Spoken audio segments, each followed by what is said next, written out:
Hey guys, Brian Schoaf here with another review. This one is of the very cool Teenage Mutant Ninja Turtles Trag and Granitor Target exclusive 2-pack set from NECA Toys. The box here is pretty much what you've come to expect from NECA's Target 2-packs. You get some unique promo shots, but it's all very much in line with the other 2-pack releases, right down to reusing the same blurb on all of them.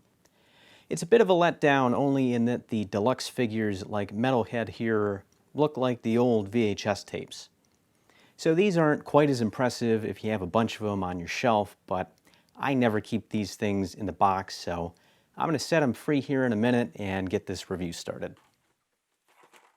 It is worth pointing out, Trag and Granitor come with this Dimension X backdrop of the Technodrome, whereas a lot of the other 2-packs come with a Sewer Layer backdrop.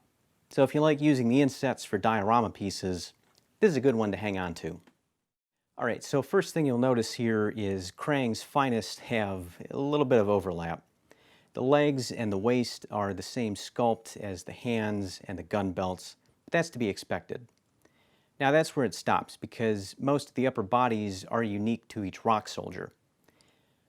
I can appreciate the need to share some parts, but I think they have just enough new about them that you don't feel like one is a repaint of the other. Speaking of the paint, the cartoon deco is impressive as always, with the kind of two-tone look. Oh yeah, the holsters are cool, because you can actually store the blaster in them. Love that. Slide that in right there. And here's the back of Trag. Really nice deco on these guys.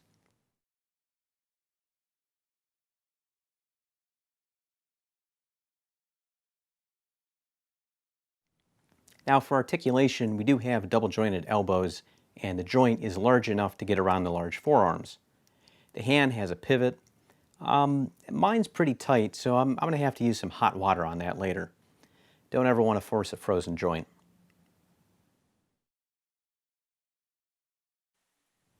The head has some nice rotation. The upper torso pivots as well.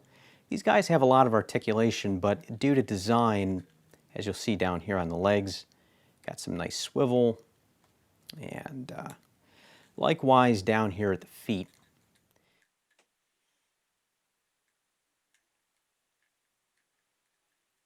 So while the knees are double jointed, you really can't do a whole lot with them, and that's just a limitation of their kind of stocky design.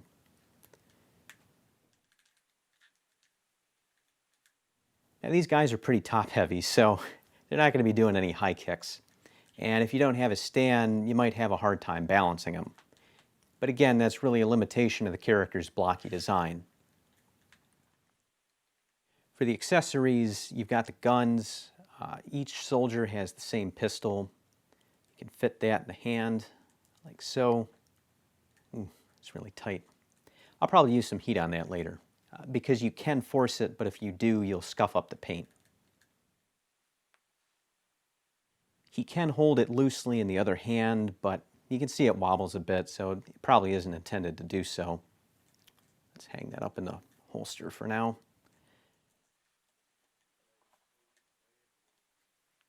They also come with this canister.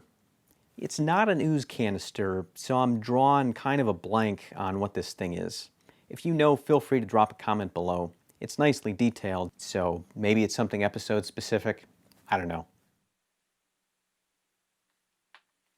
You also get one of these communicators all the bad guys come with.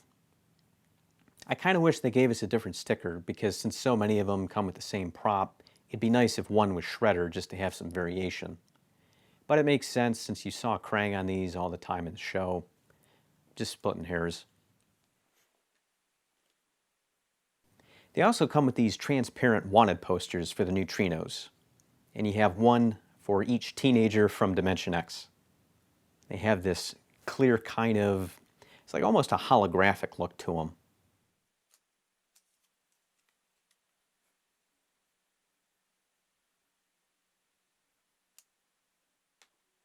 All right, let's do the lineup thing for scale. Here's Trag and Granitor next to Bebop and Rocksteady. They're similar, but the Rock Soldiers have some weight on these guys. And throw Metalhead in the mix. He's a little larger than Bebop, and the Rock Soldiers are a little larger than Metalhead. And for the heck of it, here they all are with Super Shredder, who absolutely towers over everyone. But I think Treg and Granitor have a few pounds on the boss, so they'd give him a good fight for sure. The Toon line is a real gift to collectors. These guys look great. Distribution, it feels like it takes years off my life with the stress every time there's a release. And NECA has said they're not doing any more pre-orders through the NECA store this year. The key word being this year. I missed out on the April set, and that's a real bummer because I really wanted that one. But I'm lucky to have found all the ones that I have out in the wild because I have had zero luck with Target.com. Here's the current release schedule, in case you haven't seen this on social media. Again, I haven't had any luck online, but I did find Treg and Granitor next day in the store. So look at the dates and start showing up. It does seem to get a little better with each release, so keep an eye on that schedule. And I'd say it's still worth keeping an eye on the NECA store because they probably will be back up there at some point, and hopefully that'll fill in any gaps if you miss a set. I'm going to be doing a review on Tokka and Rahzar as soon as those bad boys land on my doorstep, so be sure and check back for that. I've also got a couple other reviews in the pipeline, so hit that subscribe button for those, and I'll see you in the next video. Happy hunting, and thanks for watching.